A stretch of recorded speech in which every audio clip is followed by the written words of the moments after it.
Are you sure? Yeah, I think I'm ready, yeah. Cheers. All right, cheers. Okay, cool. All right, welcome back to episode 1 of the Supple Boys podcast, where 2 supple boys tell silly stories about their supple lives. I did that backwards. My name is your host, Brand Muffin, and this is Rode, your other host. Hi, Rode. Called Rode for a long time. It was a self-given name. My name is Rode Pond. It's funny because they don't know my actual name, so the joke doesn't come across. We'll fix that at some point. All right. Do you have any idea what we're doing? I have no idea. Okay, excellent. So, as I just said, silly stories about our silly lives, because we have many. We do. We do have many. Mostly true. You know, you kind of fabricate some elements for comedy and drama of the story, but We'll do our best not to lie. This is a 18 and up show, but in reality it's 16 and up because I know what you fuckers listen to. So, like, wordy dirds are okay. If we get into saucy stuff, that's fine, but no names and, like, easy on the details, right? Like, easy on the details. It's not a smut show, but it makes for good stories, right? We can bleep it out, yeah, if we do drop a name on accident. I don't want to edit this. Yeah, I don't either. All right. Follow the rules. Dude, if I have to edit this, I'll be pissed. Lane, Phasmophobia, right? Yeah. Big game. I don't Really get fun. it. Ghosts aren't even real. They're not. I don't think I could take credit for that joke. I actually think I heard it from somewhere else. Maybe on YouTube or something. Now that the ice is broken, Lane, there's a story I like to tell other people about you. Oh? Yeah, and I think I might have actually told this story like 3 or 4 times to people you have never even met before. But it's any time drama or theater comes up. I can't tell any stories about myself, but I tell this one about you. So Lane and I went to the same high school, right? Yeah. Sorry. High school name? So, yeah, that's fine. North Hall. North Hall. It's in North Georgia, kind of like a... Like, middle-class white people was kind of our district. Either that or, like, really poor. It was like a mix of, like, really poor, middle class. There wasn't a lot of in-between, but I think I knew, like, of 3 non-white people my entire time. Yeah. It was a very, very sheltered, yeah, for sure. Yeah. Anyway, so I bring that up because, like, it was kind of a very straight-laced school. There wasn't a whole lot of, like, teacher drama or anything. Like, so... Lane was in theater. I think your upperclassman years, right? I was, yeah. Junior my and senior year? Senior year. Hold on, I'm going to turn the fan on. It's toasty in here. It doesn't make any noise, hopefully. So Lane was in drama, and his senior year, he had one of the lead roles in The Wedding Singer. Great play. Great play. He played Glenn Gulia, I think was the guy's name. Hard name to say. It is a hard name. I tried to tell a friend recently after I remembered it. Because Brandon actually sent me a song from this a couple days ago. I tried to tell a friend of mine, and I was like, I played Glenn Gulia, and it was like so hard for me to get out of my mouth. One of my favorite parts of that show was Caroline standing and going, I shouldn't say last names, but Caroline standing and going like, my name is Julia Gulia, because she was going to get married. And it was like, that was one of my favorite jokes in the show. Anyway, back to the story. So it's not uncommon, you drama people probably know this, for like the leaving senior who has a big role to do a senior prank on the final night of the show. I completely forgot that I did a senior prank, and I don't even know what I did, but I do remember that I did something. Because they usually do it on the last night of the show because, you know, what's the drama teacher gonna do? You know, punish them? Please, they're a senior, you know. So, I was invited to go see the show. Lane invited me personally. It was the last night of it premiering. And so Lane's character, Glenn Gulia, like, has this song called It's All About the Green. It's all about the green. Wanna be somebody. It's really, really good. And so he's, like, up in this big billionaire office. He's like this playboy dude. And he's talking to the main character about how, like, it's great being rich. And so part of the choreography was, like, a couple of hot girls come around and, like, dance on him, that sort of thing, part of the song. And so he's singing, and then the girls come out, and he's like, yeah, it's so great being rich. And then he sticks his hands in his pockets. And I remember watching the show from really high up, and I'm like, man, that's a really weird dance move to stick your hands in your pockets. And the next thing I know, they're thrown up in the air and a bunch of dollar bills come raining down. I remember I was like, can you get me fake money? I think I threw it at a girl. You threw it up in the air and the dollar bills come raining down, so you made a sex worker joke in this high school play. I was told later, probably by Maggie, I think I was told that was not part of the show and that was your prank. It was, yeah. It was not part of the show. I did get in trouble for that. I did preemptively tell everybody, except for the director, that I was going to do it. And so all of like the stage help came on and was just like scooping up the dollar. Sorry, I'm going to say the name, but you can do teacher names, that's fine. Okay, Miss Ewing said that she was like, I completely forgot what I was going to say because I had to go back and talk. Because she was just like, yeah, that was not cool. But what's she going to do? Exactly. I was like, what are you going to do, lady? And I was actually back in a really rebellious time in my life. You were so rebellious. I was super rebellious. Like, it was like, most teens, I feel like I just listened to what my elders said, and I was just like, I'm going to do the exact opposite. Looking back, should I have listened? Yes, I should have. Probably. Yeah. So, another fun drama thing that happened with Rode. When I was a sophomore, I was in Footloose with him. I auditioned for like one of the after-school kids because I was not in drama, and so I got like a one-line speaking role. It was a lot of fun. I was one of the bad guys. In I remember your Lane. costume. It was awesome, dude. I had cowboy boots and a blazer jacket and a white greasy shirt. We played like the 50s style greaser sort of thing. It was awesome. So, Lane's first ever audition, never done drama before, gets the lead role, no big deal, Yeah, people were mad at me because of that. They were really mad. He plays Ren, and he did an excellent job. He went through his vocal training. I was always very impressed with how well he adapted to it. So, there's a part where Ren is standing in school talking to one of the NPCs of the show, because I don't remember that character, and then April, I forget her character's name. April's supposed to come out. The lead. It's the other. The other lead. April's supposed to come out and engage the next part of the plot with Ren. And one of the nights of the show, I was waiting in the wings watching, and Lane is talking to the NPC, and April misses her cue. Do you remember this? April misses her cue. She doesn't walk out. I might have I would probably even bet money that it was 30 full seconds. And Lane started to cover with improv, but it was one of the most nervous sounding improvs I have ever heard. This man turns to the actress and says, "How's the weather?" I don't remember that at all. But I was thinking to myself, I was like, man, if I have, I remember going into that experience thinking, like, we've really rehearsed this, and because I think at the time I was also doing improv.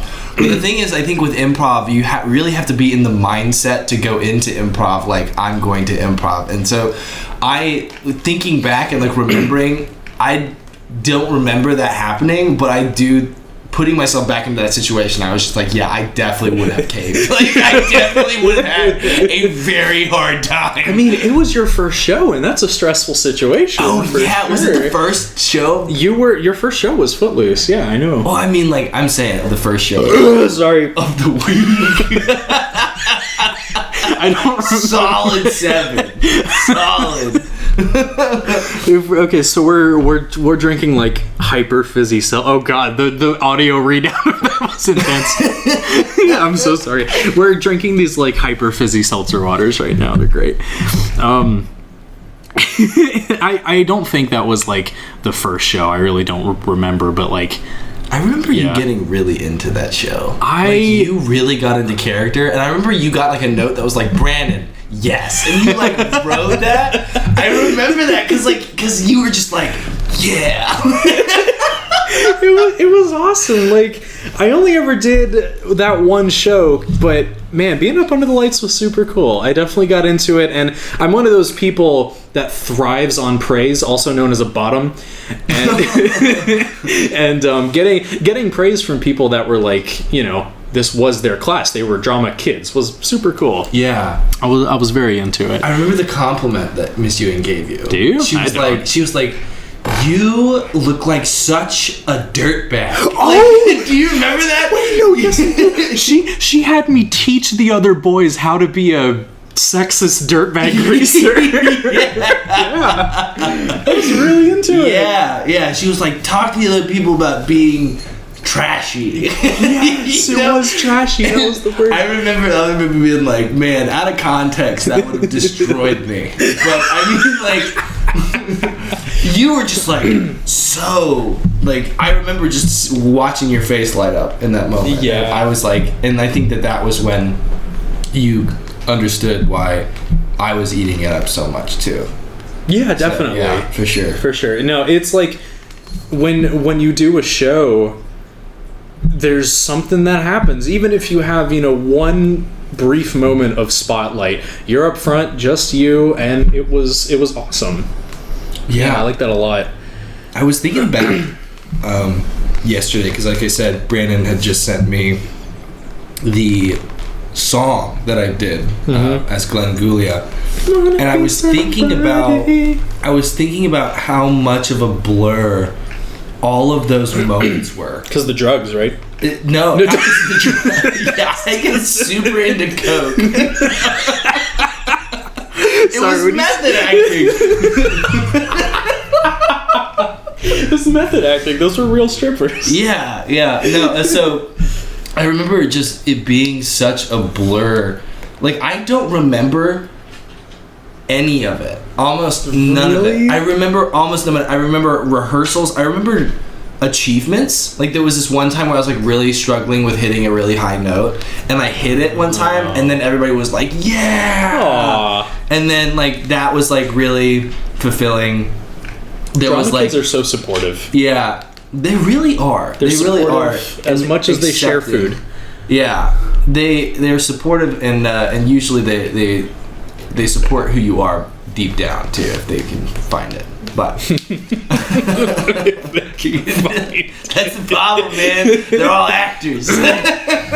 Do you know why I did Footloose as an after-school kid? I actually have been wondering that, yeah. So, there was this girl, she was 1 year ahead of you. You were a junior, I think, when you did Footloose. I don't remember her last name, but that's not important. Her name was Lindsay. She was tall and blonde, and she was really cute. Ooh, I remember Lindsay. She was not Lindsay the drummer, but Lindsay the actress in drama. Yeah. Lindsay was in choir with me, and she comes up and she's like, I think you would be really good at doing this. And my little simp-ass motherfucker... I was like, yeah, I would be really good at doing this. Dude, we were both simps in high school. Oh, absolutely. Big old simps. Absolutely. Like, any female attention, and we would be like, yes, ma'am. Like... So as long as we're on the topic of high school, what's something you did, and it was real... I'm going to wait till you're done drinking. What's something you did that was really stupid, but absolutely no regrets? Like, you wouldn't take that back for the world, but it was, like, dumb as shit.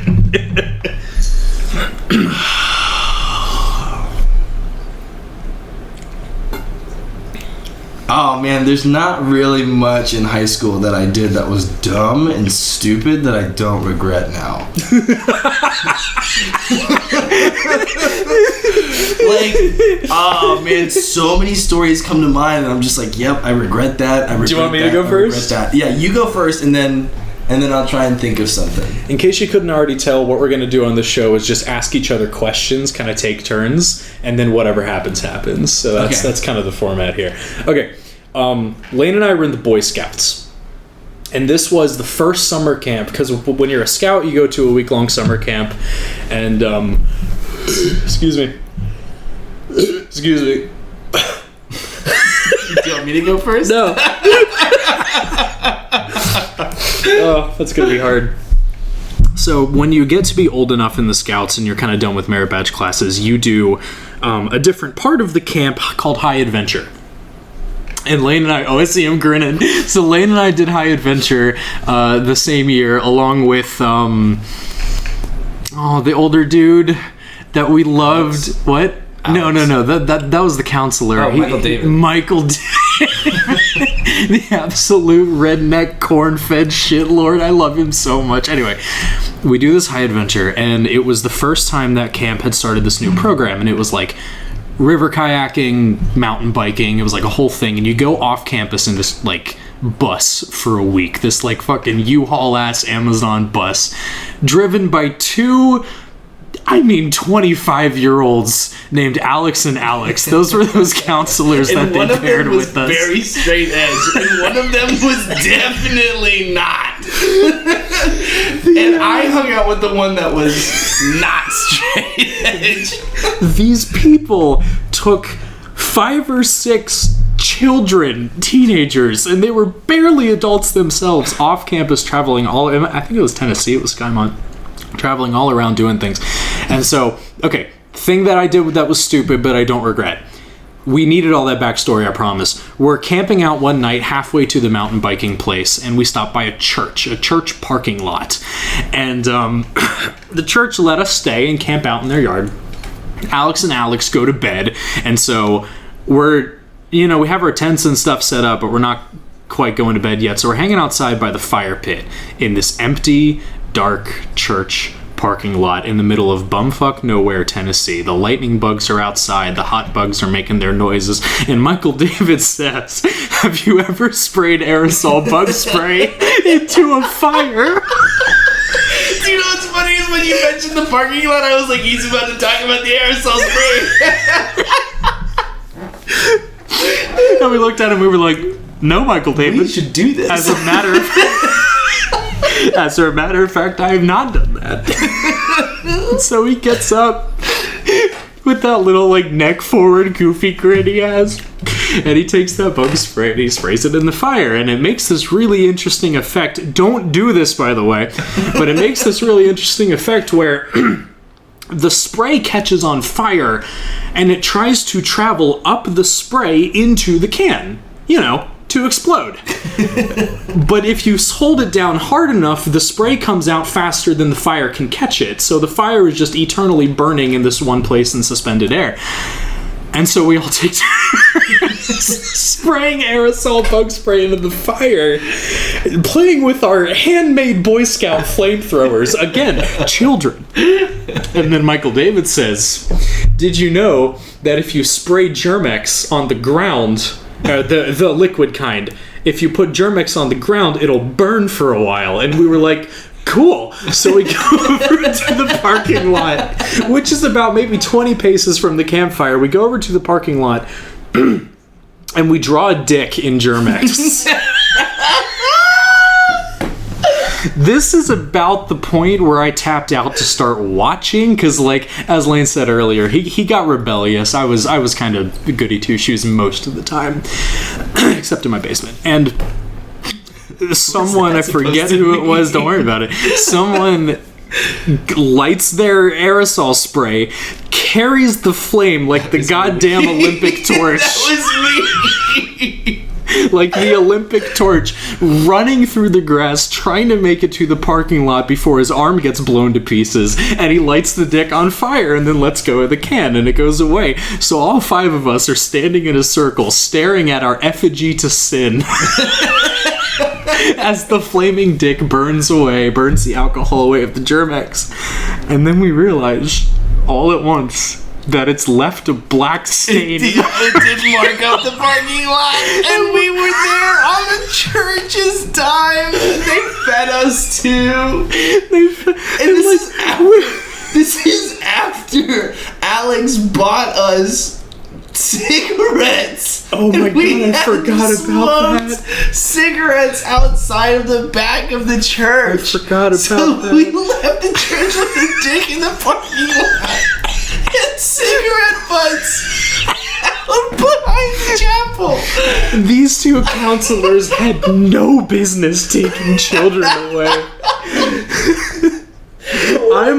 I'm almost positive that our troop showed up for that week and, hey, we got some high adventure kids, and the camp said, oh shit. So they probably just threw something together for us. Hey, you two, you want to do this? Yeah, sure. Oh, man. That was wicked. I remember there was tea about the blonde girl at the time, I think. The blonde girl? You were dating Kaylin? Oh, yeah, I was dating. Yes, it took me a second to remember her name. Do you know about the Valentine's Day note I wrote Kaylin in middle school?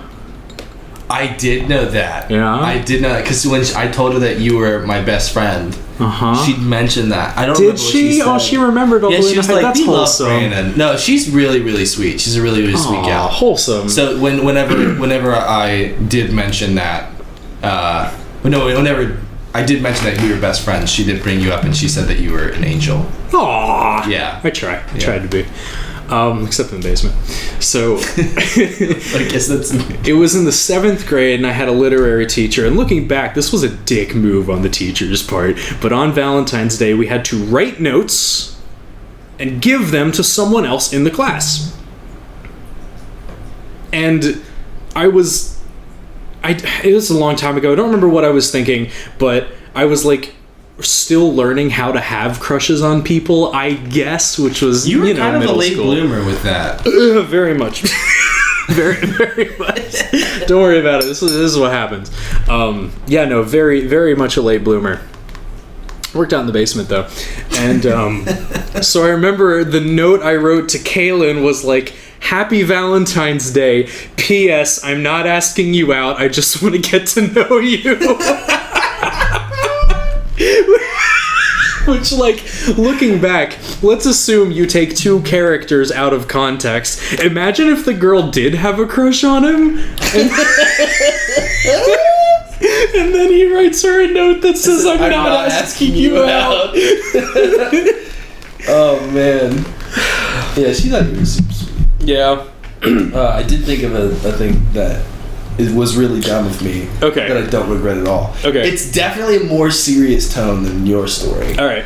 But it also has to do with Boy Scouts. Okay, I'm so ready. So, back in Boy Scouts, every winter, we would always have this thing where we would order in a bunch of trees from North Carolina, Christmas trees, to be exact, and we would put them in a farmer's market and display them, and people would come from all over our county and even farther than that to buy Christmas trees from the Boy Scouts. Our tree lot got really popular. They're really popular. We pre-sold them and did a whole bunch of stuff. And it paid for the summer camp that Brandon was actually talking about. So it's actually kind of looped in that way.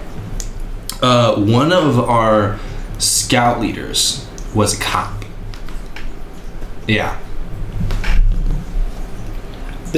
Project into the microphone as well. Sorry. One of our scoutmasters was a cop. And we didn't really get along very well. But I, at the time, was in a position of leadership. I was the scout guide, I think. So basically, I was working with like the little kids. Troop guide. Troop guide. So I was working with like the 11, 12, 13, 14-year-olds. And so they looked up to me. And vice versa. Like I looked up to them because, they're so filled with hope. Yeah.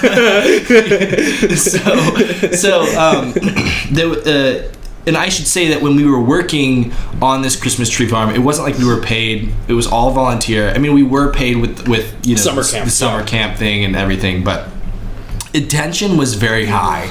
I remember a lot of the time because we're doing physical labor and it is freezing cold for Georgia boys. It's not actually for anybody who's not in Georgia. It's not that bad. But so we're doing it. Our hands are numb, and then the scoutmaster, who I'm not going to name, starts yelling orders at the kids and then telling them like, come on guys, we got to pick this up faster. And then he starts like degrading them and calling them names and everything. And I remember walking like that, making me so furious because these are like kids, right? These are kids that they're talking to. And this is a dude, sorry to cut in, it's important, this is a dude that showed up like maybe a year ago.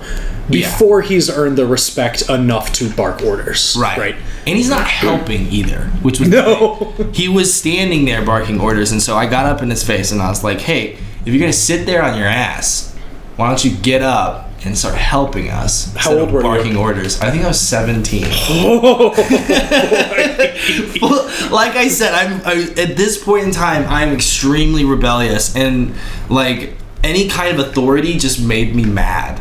And so I got up in his face, and this is like a big dude, right? Big cop. I knew he was a cop, and I knew that if things led to a physical altercation, I was probably going to get arrested, right? So it was going to be really bad for me. But I got up in his face, really dumb. But I was just like, why don't you get up off your ass instead of barking orders? He's like, what did you say to me? And like he like pushed me against a wall and like started shoving me against the wall, being like, I know you want to hit me, so freaking hit me in the face. And I didn't hit him. I wish I had, but I don't. Like, I remember getting out of that situation and being like, wow, that was really dumb. It's like challenging someone who was just way out of my league physically. so why don't you regret it? I don't regret it because I stood up for the kids. Hell yeah, I don't. I like they look up. They still look up to me. I mean, some of them do. I lost contact with a few of them, like Max. I was thinking about Max. Oh yeah, Max. He but eagled. He did. He made it. He made it. Yeah, he did. Good for him. Mm-hmm. I didn't think he would. But I think a lot of the kids that I mentored made Eagle, which is so ironic because I didn't. But yeah, I don't regret that for a second. I was really proud of who I was and what I stood up for in that moment. Do you remember Caleb? Do you remember I Caleb? FaceTimed Caleb a couple years ago. He's like, yeah, bro, I'm going to prison. He's like, what? He's like, fuck yeah, dude, it's gonna be lit. Like, Are you kidding it me? was like a fever dream. I remember him being like, yeah, bro, like I went and like keyed up this dude's car because he talked shit. Like he was doing some like crime and just talking about it casually, and I was like, whoa. Oh my Caleb God. was always into something. Yep. Boy was a loose cannon. He was in our scout troop with us. So when he was like an early teenager, not preteen, but like maybe, 15, 16 age, he kicked in a door to a latrine. I don't know if you were in scouts at this time. Yeah, so remember at Breezy Point, we had our own bathrooms with plumbing and everything. So Max, small skinny guy, Caleb, brute. Like, built like a fridge, this guy was. Huge after I left, yeah. So, Caleb is using the toilet. I mean, they look like outhouses, right? Wooden doors, wooden construction. And so Max has the bright idea to take a stick, maybe about the width of your wrist, and shove it in between the door and the frame so Caleb can't get out. Sorry, I don't mean to be laughing. So he traps Caleb in the latrine. I was technically, I was almost eagling, so I was an adult. I was considered an adult. I wasn't like with the scouts. Technically, I had responsibility over these kids, but that day I just watched. Sometimes you have to. I was like, what are they gonna do now? I was sitting at the picnic table watching what was gonna happen.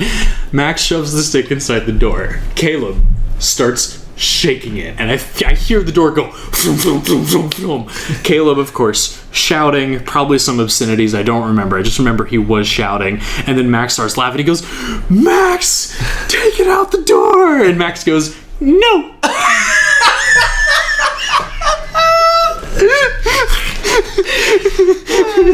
And so the shaking on the door gets harder and harder and more firm. I decide to put a stop to it. So I stand up from the picnic table and I start walking over, and I remember getting ready to say like, hey, something. But before I do, while I'm walking over, Caleb, I hear him in the latrine and he says, I'm coming out!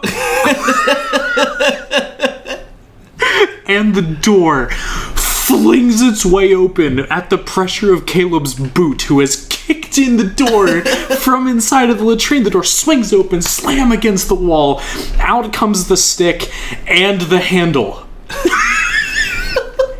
So he breaks the door handle that the stick was shoved in, and I think one of the hinges got pulled out on its side, because I remember it sitting diagonally, and he takes a step out, turns around at the broken door, and says, "Oh shit."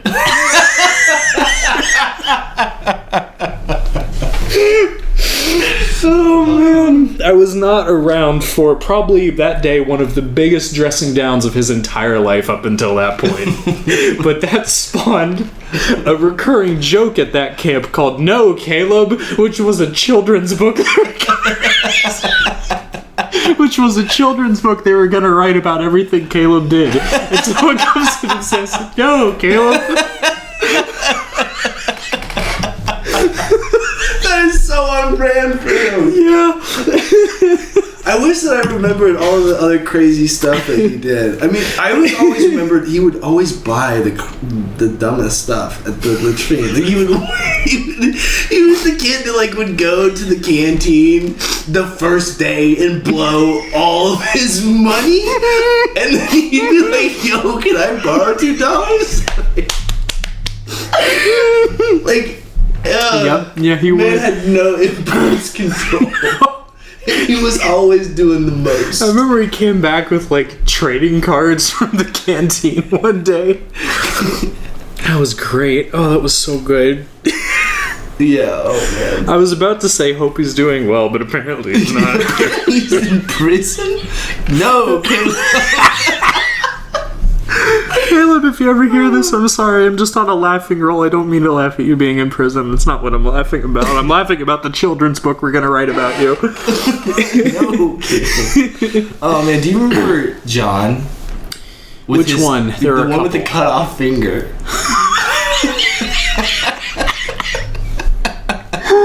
That's relevant to the story that I'm about to tell. Yes. It's relevant. Yes, I do. Yeah. Yeah, he was an adult. Do you remember that one? Do you remember he used to squeeze us, like pinch us, and he called it his little fire ant? He did. Was it his thumb? It was his index finger. It was his index finger. Because I remember because there was that one time where we were cutting up in line. And every time he would look away, we would start laughing. We couldn't help it. Yeah. And he walks up to me and said, "We have a problem." I was like, "No." And he's like, "Okay." Then he turns around and I go, just start laughing again. And he turns around, he pulls up his little tiny nub. And he goes, "You got one more chance." And dude, I literally looked at him and was like, "Can you hold up the nub?" I died. He wanted to laugh. He wanted to laugh so badly, but he's like, when you're like your the corners of your mouth are turning up a little bit. Yeah. Oh my god.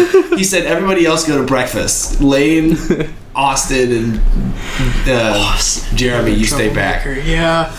And so we got chased by Mr. Finney for. Oh my god. Mr. Finney. Mr. Finney was like the softest man. Yeah, he was real nice. He looked like a turtle. We called him Turtle. Yeah, we did. Kids can be mean sometimes because the man's lips came together in a point in the middle, and he was a little bit heavier and just a very soft-spoken man, right? Right. And watching this man bound through the woods. Chasey said, "If I catch you, we're gonna have a problem." And so we take off sprinting, right? And Mr. Finney is just doing a jog, which comes with a lot of bouncing, right? So we just see this man in all of his glory bouncing up and down. And it was always just like we would get so far ahead, look back, and here comes Mr. Finney around the corner. Oh, looking man. back, what was he thinking? He sold us energy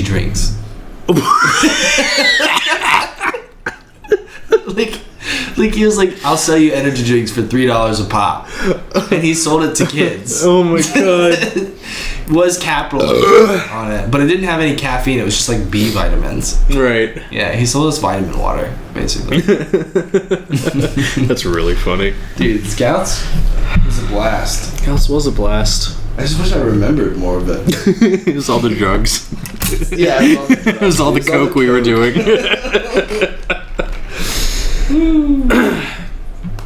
What is a something? No, that's dumb. What is something what's something new you've tried recently, like in the recent maybe year or so, that you're never gonna do again? Ooh. You tried it and you're like, absolutely not. Oh man. It doesn't have to be anything serious. It can be a joke or something, but it has to be a new thing you've tried recently. Never again. I want to make a joke so bad, but it would be a lie. Because I literally almost was like pegging. Oh man. I see why you're moving roommates. So I did something. So I don't know if you guys don't know this. I don't know why I'm saying I don't know if you guys, but so recently I got divorced. So something that I've done in the last year that I wouldn't try to do again is probably that. But going on to actually here, going into that not lawyering up informational session. If y'all go through a divorce, Prenup. no, don't do it. I mean, I don't care about a prenup. I'm just saying lawyer up if you're gonna do a divorce. I see. Don't share a lawyer. Don't do that because it's just gonna hurt you in the long run. It's gonna keep you bitter. Okay, get what you want. You shared a lawyer? We shared a lawyer, which was the dumbest thing that I've ever done. Whoa. Because she got the house that That's I right. paid for with a brain injury. That's right. It's super. I get better about it. Oh, dude, yeah. But basically, what I did after that was I had a bunch of like casual relationships that like I told up front, like, hey, this isn't going anywhere. And I ended up hurting a couple people because they started to really like me. And I had to be like, I hurt a couple people. So that's something that I learned is like, something about me is like, I really don't like playing with other people's feelings. Oh, for sure. And like I'm sure that the shoe will be on the other foot if it's not already, right? Where someone else could do the same thing to me, and that would fucking suck, right? Yeah. So, yeah. Something that I did. That's one of the problems with like dating. I guess potentially dating as an adult or the baby adults that we are, because like the way I kind of see it, I see dating in two phases. You're dating to start, and you know you can date a couple people if you want. You're just getting to know folks, and then if you really like them, then you go steady. That's how I call it. And then you go steady, and then for the rest of that, whatever. But in the dating phase, like you, there are plenty of people that they just want to date, and that's it. There's nothing inherently wrong with that as far as I'm concerned.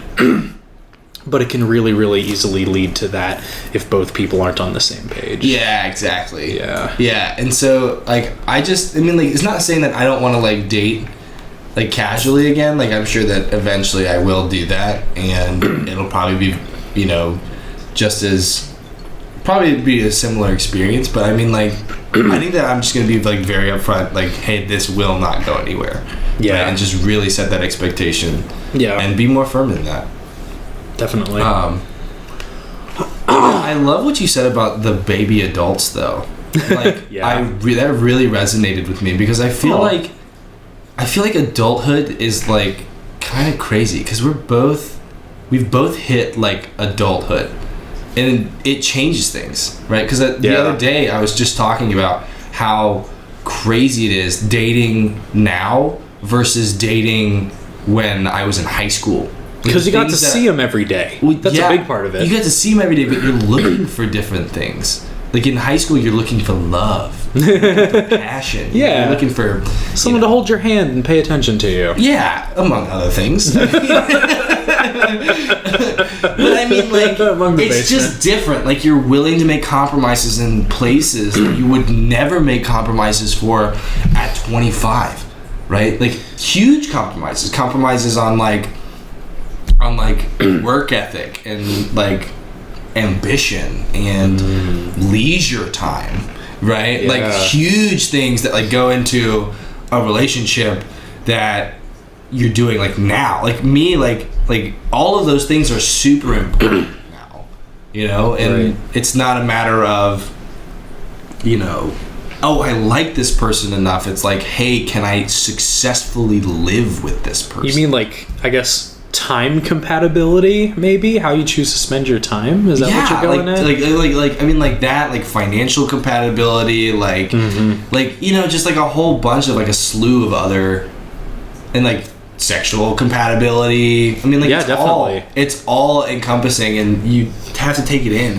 And with dating in your, like, I feel like I don't know how to date in my life. I don't. Yeah. And that's like the crazy thing is like I'm so used to like, do you want to go out with me being like the first question, right? Like that's what like my brain is, you know, like it's like that high school mentality, like, do you want to go out with me? And then immediately there's a relationship. Comparatively, it was easy. It was Like, so easy. It was so much easier, but it was so much more pressure in those moments because we were doing it for the first time. That's right. But It's almost like now- there's a trade-off there. Yeah, it's a super big trade-off because it was so much easier to just get into a relationship back then, I feel like, because you just spend time together, you know. Yeah. And it was a lot easier to be more intentional. Well, actually, no, I feel like it's easier to be more intentional because it's not as convenient.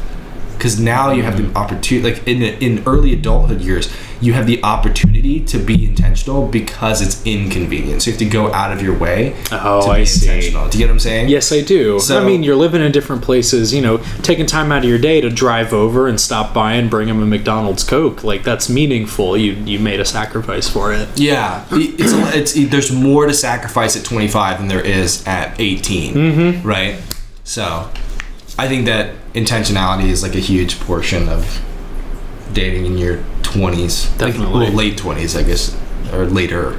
I learned a cool thing about Tinder, actually, yesterday. Yeah. So, Tinder, do you know the Elo system? I do. in I was games? just about to Do you talk know about about that. I this? do know about Okay. this, yeah. Okay, but how about you fill us in for those that haven't heard it? Maybe we watched the same YouTube video. I didn't watch a YouTube video. I actually so we're both software engineers by trade. Yes. In different aspects of software engineering. What do you work in? I work in web development and specifically web applications, mostly in React and C#.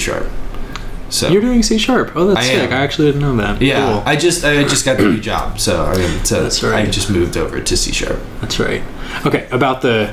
Yeah. Okay. So Tinder's got this really cool, kind of a little cringe Elo system where, based on the popularity of the people who you match with, who like you, and who interact with you, after that, it gives you like a score and a Yep. rating. And you never for see it. this. And you never It's see all this. underground. You never interact with it, but it shows you people of similar Elo to you in your feed, right? Yeah. And it spikes and lowers it, right, to kind of make you have upward or downward momentum. Yeah. If more people match with you, that'll... Well, low Elo is good, right? I haven't played a lot of competitive games. Isn't it lower Elo is better? I think it's League of higher. Legends has that, right? Higher Elo is Okay. better. So basically, Your Elo gets higher if you get matched with more people. If you more people swipe right on you, that like raises it. But if you have a shitty profile because you're new to dating, it's like a trap almost. yeah. You get down to It's rock almost bottom. better to not do it. Which Yeah. is why I actually have a photographer friend, and he says that he gets petitions he gets contracts to do Tinder profiles. Whoa. So like legit, I almost did this, by the way. I almost pulled the trigger, and I almost made a video about it. I almost Twitch streamed the whole thing because I thought it was gonna be fun. So. No, I definitely when I got out of my long-term relationship, I almost did the whole Tinder professional profile. Wow. Yeah. I mean, I don't blame you. It's a quick place to go to. Like, if you're just Yeah. looking to jump back into dating, it's an option for sure. Yeah, I will say that I waited a while. Oh, well, yeah. I can also vouch for him. Just for clarity's sake, I waited a long time to get back into the dating scene.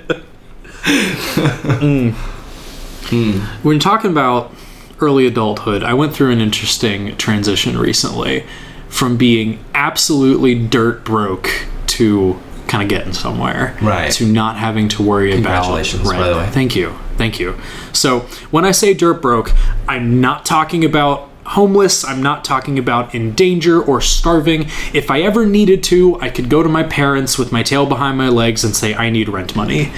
And that happened 3 times. This was summer of 2021. I was working, I tried DoorDash, I tried Instacart, I tried something. There's one other thing, I don't remember, but both DoorDash and Instacart were making negative income. And I didn't realize this until after about 2 months of working part-time on it. DoorDash promises you that you can make $20 an hour in your area. They'll send you an email like that. That's assuming people tip. In the place that we live in, and my friends who tried it also can vouch for this, it was the same thing. People don't tip.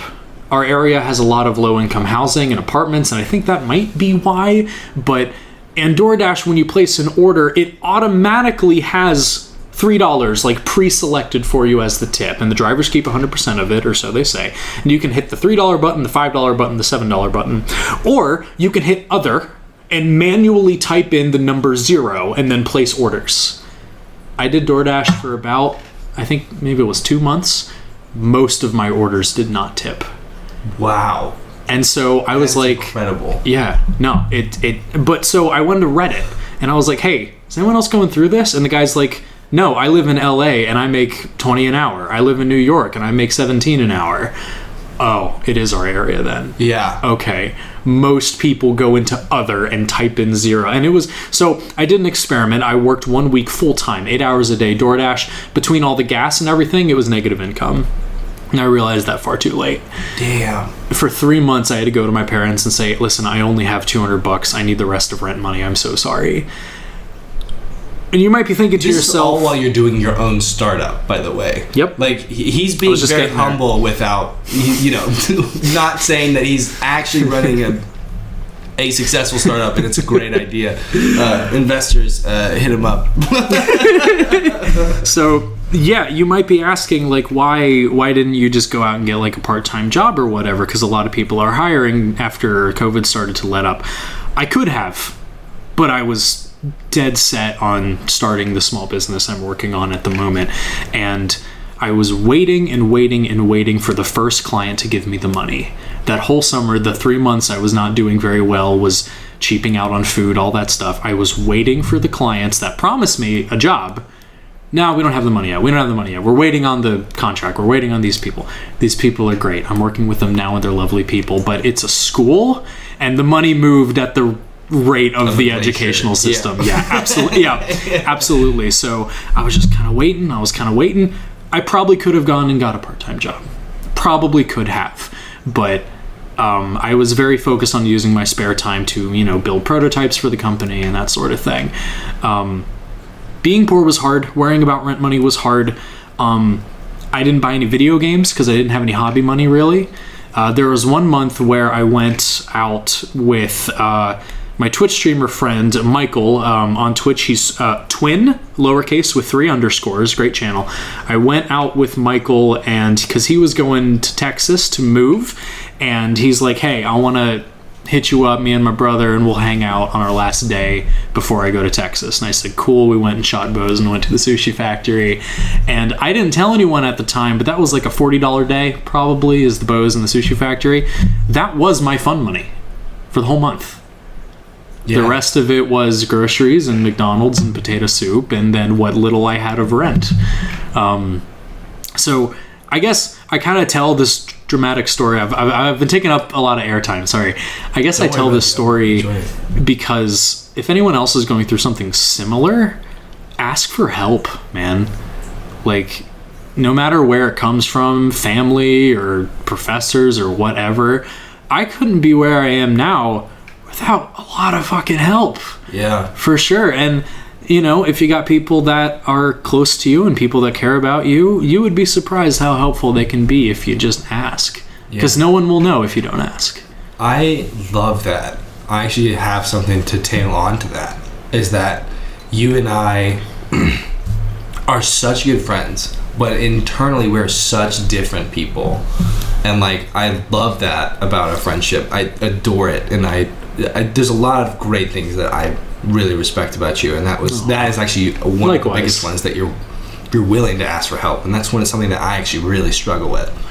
And he's got a really good point. Like, asking for help is probably it should be your first option.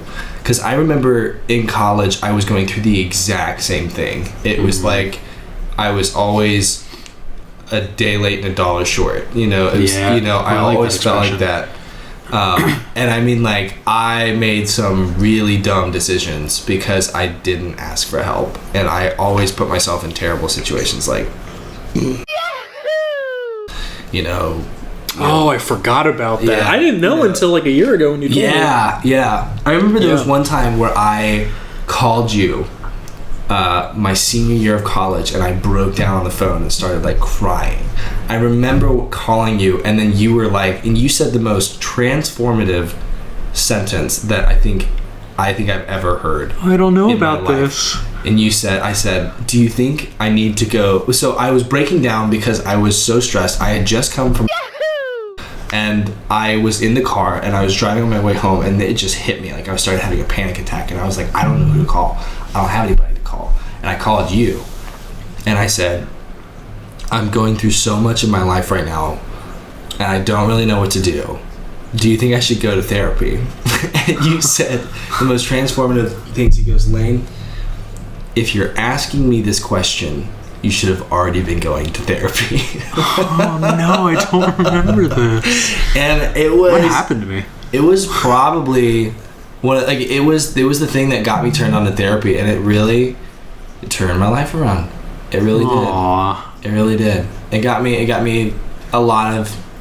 Like, I'm not going to say it got me confident in my own self, because that didn't happen until like way later. Yeah. But that was like years of therapy that got me there. But like, it got me to the point where I wasn't always doubting myself, and that I could believe in myself a little bit. Aww. So yeah, ask for help, people, because it'll change your life for sure. Aww. Man, I had completely what a roller coaster about that. Yeah, I can imagine that was quite a roller coaster. No, I was actually talking about this podcast. Oh, we went from up to down. So we're almost at an hour, so we're gonna close it off, and I'm gonna ask you one last question. Okay. What's something you've done that you're always gonna be really proud of? No timeline, doesn't matter. You think you'll remember this until you're in the retirement home. You're always really proud of with this. I like this question, especially with people who aren't confident with it. Not saying that you are, but like especially with people who aren't like filled with a lot of confidence, because it makes you think, makes you reflect on things that you've done well. And oftentimes I think we forget when we do good things. The human brain is wired to enjoy negativity. That's why YouTube drama videos are so popular. Right. So what's something you've done that you're really proud of? A couple of really heavy topics come to mind, but I think I'll save those for a later date. I think one moment that I'm incredibly proud of, that I still talk about to this day, has to do with you. Oh. And that is the Cosmic Brownie and Silent Night games that we won awards for at the Global Game Jams. My mind, I idolize those times, and I just paint a romantic picture of what that experience was like. Aww. I remember there being I remember us creating. So guys, if you don't know what Global Game Jam is, it's where you design and develop a video game in 48 hours. And this, we're talking about 3D assets, we're talking about sound, we're talking about code, we're talking about everything, design, and it's all based on a theme. You can get stuff from online, but you get more clout if you make it yourself. Way more clout. Yeah, especially with the judges. Oh yeah, with the judges. Having fully created assets, I think bumped us up so high in the ratings. So we had a team that was dedicated towards always creating our own assets, and that was a beautiful thing. And going in with that mindset, I feel like it really created with like an atmosphere of like a lot of yes. Like so much yes was like every time it was like I would be like, what about if our villain just didn't have a jaw? And then it was like, yes, I love it, right? You know, it's like, what if this? Like, what if it was just a house in the middle of nowhere? Yes, I love it. What if it was all based on sound, right? Like, this is getting really abstract. What if the monster hates sound? And it was just like, yes. And then it was like, the theme for that year was beat. And we turned that into heartbeat. Oh, and that was the sound. Yeah, that was the sound, right? And it was like we made this horror game called Silent Night, and it was spooky. We got a lady to throw her headphones on the ground. That was so much fun. I've got a build of it around here somewhere, but I still won't play it. Yeah. Honestly, we could revisit that. Honestly.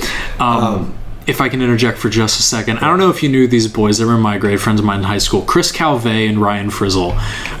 Yes, I do. When I put the game on Google Drive, they downloaded it. And they played it. And they liked it. And they, like, nothing ever came from it, but they sent it to Markiplier. They sent the game that we made, and they sent Silent Night to Markiplier. Did he play it? And no. Nothing ever came from it, but, like, that's how much we had an impact on two people with that game. Wow. Yeah. I'm so glad you told me that. Like, that blows my mind. And then I feel like we had that experience with like Silent Night, and that just really brought, so we had this power team of just people that just meshed well together, and it was like one of those beautiful times in your life where like it's not even about the work. And it's not even about it's like just about creation. And everyone is there just to be there. And they're present and they're in it. And it was just a beautiful interaction. It wasn't about the money, the prize. It was just about creating something that we all loved. And it was a wonderful experience. And staying up late eating pizza, chugging Mountain Dews. And the Tostitos dips. Man. The microwave popcorn. Oh. And just like getting like 2 hours of sleep in like 2 days. It's so fun. But then I feel like that like really meshed our process and our team effort and the direction that we were always going to go. And then the second time that we did it with what was it called? Cosmic Brownie. Was this game about a surfer that was surfing through the cosmos, kicking back rocks at an evil narwhal. You did 3D art, right? I did. I did 3D art and animation for that one. So in the original game in Silent Night, I did all of the 3D assets, but I didn't do any animation because I didn't know how. I learned on the spot how to do 3D modeling in Maya, and I did all of the assets for the entire game. That's game jams. You learn. I learned on the spot. And so, in the second one, I was like, okay, I know how to do Maya. I want to do the animation. So I did an animation of the guy grabbing his surfboard and jumping up in the air. Wave drive! I also did the voice acting for the game. So if you ever look it up, I thought it was super cringy at the time, but honestly, I love that I did it, and I do not regret that at all. No, it's one of my favorite parts of that game. Wave drive! Whoa! Oh man.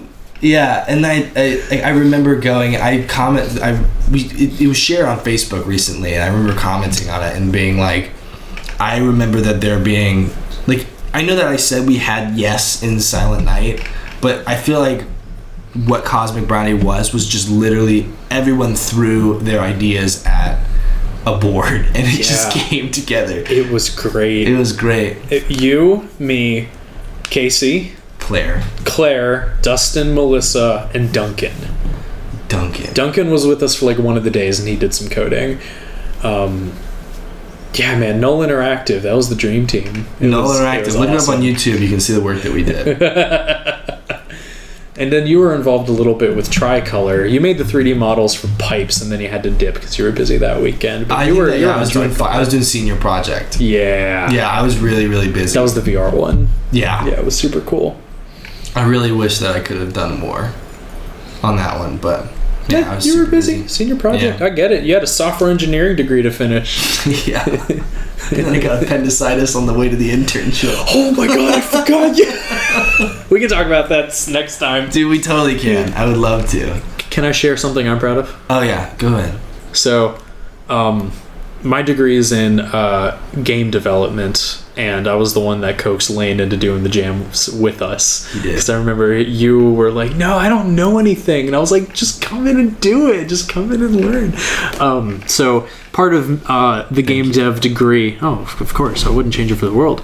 Part of the degree is like when you get into senior level classes, it's just like make a game. That is the class. And some of them have different themes, but you pitch on the day one, and then you present on day last, and you're graded based on how much your game differs from what you promised in the pitch.